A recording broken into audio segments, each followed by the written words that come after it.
Hello दोस्तों, जियो गुरुजी classes में आपका स्वागत है। मैं रोहित शर्मा, सब्जेक्ट अपना ज्योग्राफी। देखिए लेसन नंबर 5 हमारा चल रहा है जिसका नाम है खनिज तथा ऊर्जा संसाधन।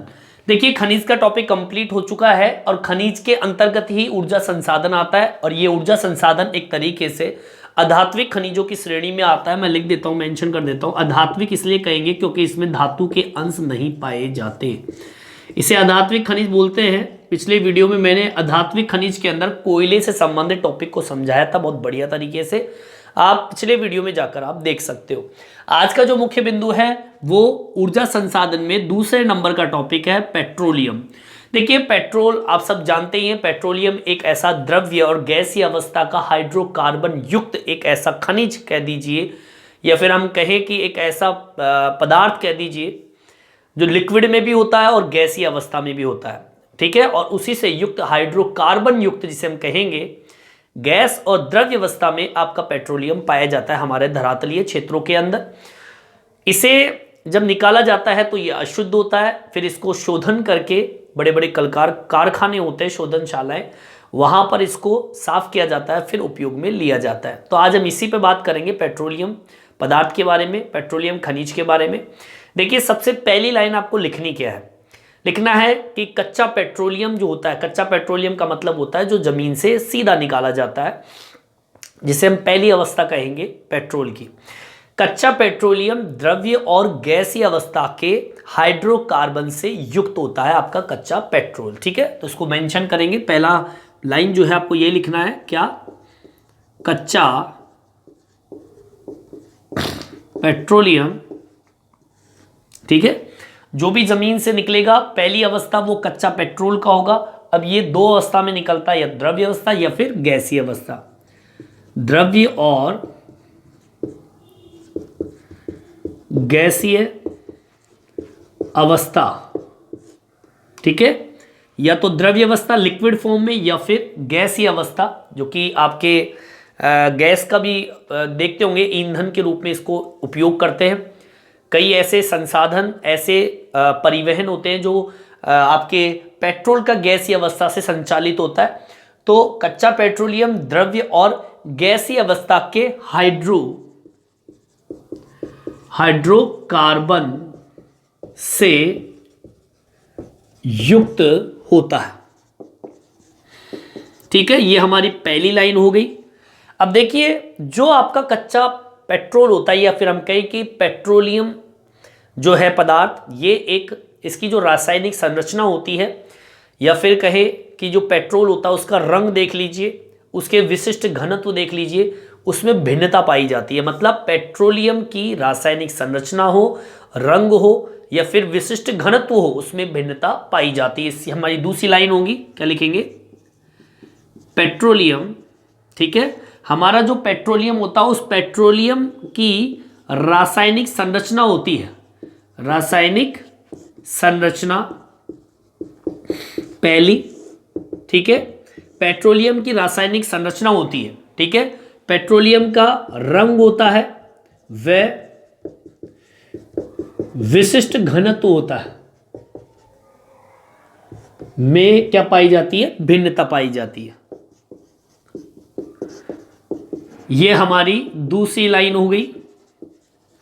तीसरी लाइन में आपको क्या मेंशन करना है, अब पेट्रोल का उपयोग कहां कहां पर हो रहा है। आप देख लीजिए आपके आसपास जहां जहां पेट्रोल का उपयोग होता है। मैं बता दूं आपको, मोटर गाड़ियों में, वाहनों में जिसे मोटर वाहन कहेंगे, रेलवे में, वायुयानों में, जहाजों को चलाने में, ऐसे कई ऐसे संसाधन होते हैं जिनको चलाने में ऊर्जा की आवश्यकता होती है, और वो ऊर्जा आपको पेट्रोलियम जो खनिज है वो प्रदान करता है। मतलब इसका उपयोग किया जाता है एक अनिवार्य स्रोत के रूप में, या फिर हम कहें उपयोगी संसाधन के रूप में इसका उपयोग करते हैं, ठीक है। इसका उपयोग मोटर वाहनों, रेलवे, ठीक है, वायुयानों व जहाजों में ईंधन के रूप में करते हैं, ठीक है। ये पेट्रोल का उपयोग है। बाकी मैं आपको बता दूं पेट्रोल का उपयोग कई ऐसे उद्योग धंधे, जिसे हम, एक उद्योग है पेट्रो रसायन उद्योग। अब पेट्रो रसायन उद्योग के अंदर पेट्रोलियम का उपयोग किया जाता है। पेट्रोलियम उद्योग के अंदर जैसे कि उर्वरक बनाना, कृत्रिम रेसे बनाना, रबड़ बनाना, दवाइयाँ बनाना, ये वैसलीन जो आप यूज़ लेते हो, या फिर हम मोम जिसे हम कहते हैं, साबुन है, सौंदर्य सामग्री, आपके जो चेहरे पे क्रीम होती है, उन सब के अंदर आपके पेट्रोल का उपयोग करते हैं। ठीक है, तो ऐसे उद्योगों को बोलते हैं पेट्रो रसायन उद्योग। ठीक है, इसका उपयोग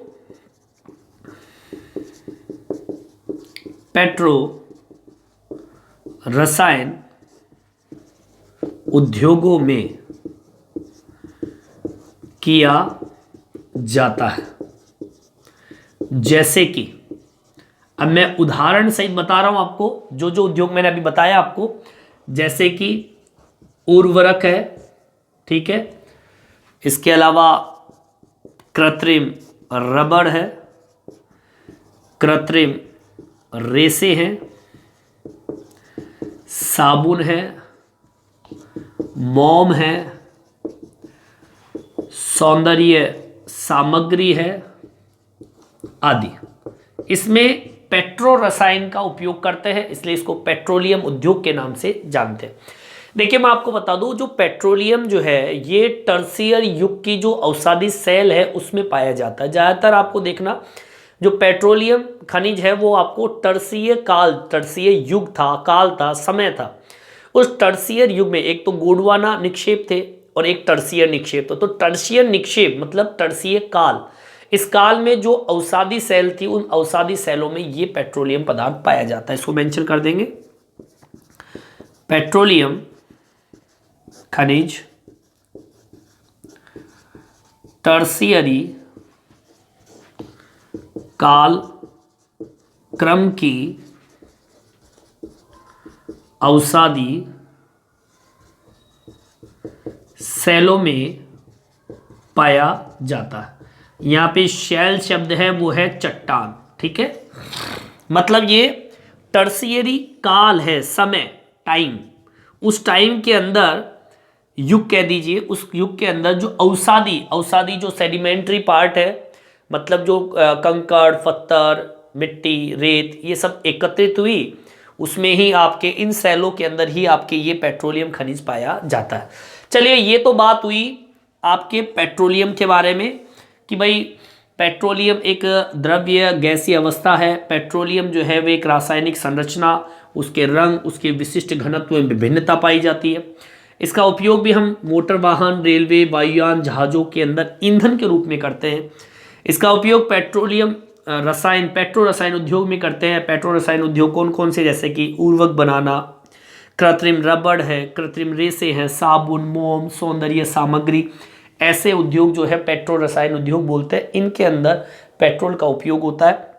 पेट्रोलियम खनिज जो है जिस काल में उपयोग बना है वो टर्शियर काल की जो अवसादी सेल है, सेडिमेंट्री जिसे हम रॉक्स बोलते हैं, उसके अंदर ये पेट्रोलियम पदार्थ पाया जाता है। ठीक है, ये तो बात हुई थोड़ा पेट्रोल के बारे में, पेट्रोलियम खनिज के बारे में।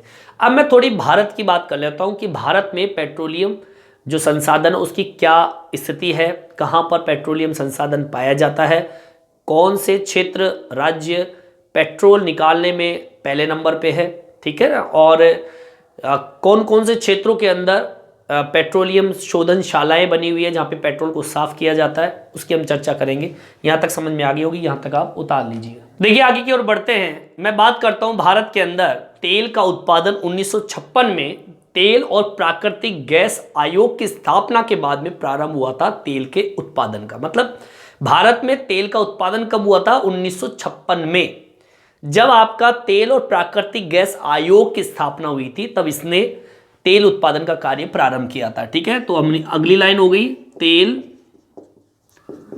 उत्पादन 1900 कब? 1956 में तेल उत्पादन, या फिर हम भारत को जोड़ते हुए लिखेंगे, ठीक है,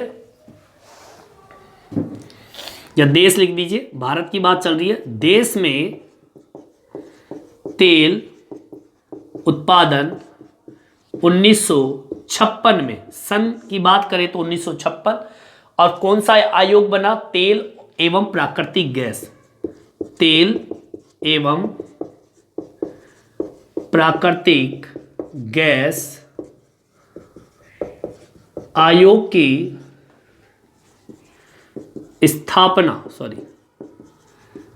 स्थापना के बाद प्रारंभ हुआ। तो ये आपका न्यू टाइप का क्वेश्चन भी बनता है कि आपके भारत देश में तेल उत्पादन कब 1956 में, कब, कैसे, तेल प्राकृतिक गैस आयोग की स्थापना के बाद में प्रारंभ हुआ था। ठीक है, अब मैं बात करूं निक्षेपों की। देखिए भारत के कुछ वर्षों पहले, अगर मैं भारत के अभी वर्तमान समय की बात करूं तो थोड़ा बैक साइड जाए टाइम में, तो भारत में कुछ वर्षों पहले पश्चिम और पूर्वी तटों पर नए तेल निक्षेप पाए गए।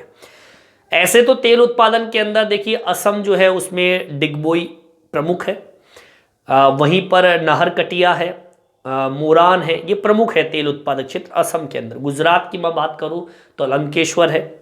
मुंबई हाई जो है, जो कि मुंबई नगर से 160 किलोमीटर दूर है, वहां पर भी तेल क्षेत्र खोजा गया है। ठीक है ना, ऐसे कई तेल निक्षेप वाले क्षेत्र है। ठीक है, तो अब बात कर लेते हैं प्रमुख निक्षेप की। ठीक है, टॉपिक डालेंगे अपन पेट्रोलियम के प्रमुख निक्षेप क्षेत्रों की बात कर लेते हैं जहां पर तेल का उत्पादन बड़े स्तर पर किया जाता है भारत के अंदर। ठीक है, लिखेंगे भारत में कुछ वर्षों पहले पश्चिमी व आपका पश्चिम तट और पूर्वी तट, दोनों तट की बात चल रही है। पश्चिम व ये पश्चिम हो गया और पूर्वी तटों पर तेल निक्षेप पाए गए हैं। अब सबसे पहले राज्य की हम बात करें, असम को डाल लेते हैं क्योंकि असम प्रथम स्थान पर है तेल उत्पादन के अंदर। तो असम में है एक डिगबोई, आपने कई बार एग्जाम में पढ़ा भी होगा। डिगबोई एक ऐसा क्षेत्र है, या फिर हम कहें डिगबोई जो है तेल उत्पादन के अंदर पहले नंबर पे आता है। इसके बाद में नाहरकटिया, ठीक है, ये भी आपके असम में है जहां पर तेल का उत्पादन किया जाता है। ठीक है, यहीं पर मोरान भी है, मोरान प्रमुख तेल उत्पादन क्षेत्र है। ये बात हुई कहाँ की, असम की। सेकंड नंबर पे जो भाग आता है वो है गुजरात का, ये भी आपके तटवर्तीय क्षेत्र है। यहां पर अलंकेश्वर का भाग गुजरात का, यहां पर कोलोन क्षेत्र है जहां पर पेट्रोलियम पदार्थ निकाला जाता है। इसके अलावा महसाणा भी आपका तेल उत्पादक क्षेत्र है। इसके अलावा नवागाम और कोसांबा, ठीक है, नवागाम कोसांबा, ये भी आपके तेल उत्पादक क्षेत्र में पहले नंबर पे है। और इसके अलावा लूनेज, ये गुजरात के प्रमुख ऐसे क्षेत्र हैं जहां पर तेल उत्पादित किया जाता है। इसके अलावा मुंबई हाई में चलते हैं। मुंबई हाई जो है, जो कि मुंबई नगर से 160 किलोमीटर दूर अपतटीय क्षेत्र, मतलब एक तरीके से समुद्र के अंदर, वहां पर 1973 में खोजा गया था इस क्षेत्र को, और 1976 से तेल उत्पादन प्रारंभ कर दिया था। मतलब ठीक है ना, कि मतलब इसमें लिखेंगे मुंबई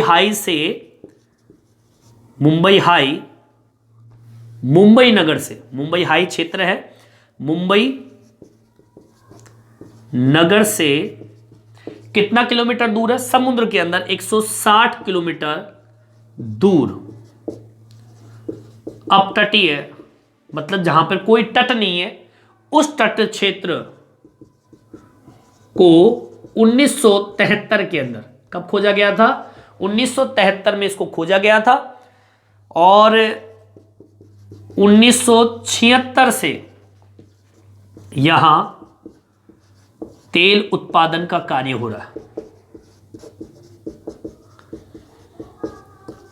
रहा है। ठीक है, एक बार फिर से रिपीट कर देता हूं। देखिए, देश में तेल उत्पादन 1956 में तेल एवं प्राकृतिक गैस आयोग की स्थापना के बाद प्रारंभ हुआ। इसके प्रमुख क्षेत्र है जैसे कि कुछ वर्षों पहले तो पूर्वी और पश्चिमी तट पर तेल निक्षेप पाए गए।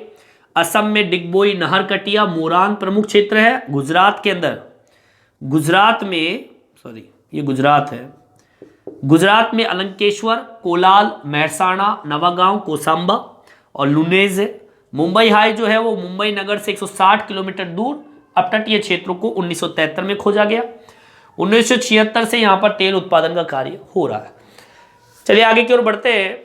अब मैं बात करता हूँ कुछ ऐसे भी क्षेत्र मैं बताऊंगा आपको कि जैसे कि पूर्वी तट पर कृष्णा गोदावरी है, कावेरी है, वहाँ पर बेसिन क्षेत्र, वहाँ पर भी तेल का उत्पादन होता है, तेल और प्राकृतिक गैस का। जिन कूपों से तेल निकाला जाता है वो शुद्ध तो होता नहीं है, अशुद्ध होता है। उसको शोधित करने के लिए भारत के अंदर 2 तेल शोधनशालाएं हैं, एक क्षेत्र आधारित और एक बाजार आधारित। क्षेत्र आधारित की बात करें तो डिगबोई आता है, और बाजार आधारित की बात करें तो बैरोनी तेल निक्षेप क्षेत्र आता है। ठीक है, इसको मेंशन करेंगे। यहां तक समझ में आ गया होगा, यहां तक आप उतार लीजिए। देखिए भाई आगे की ओर बढ़ते हैं। मेंशन करेंगे क्या? तेल एवं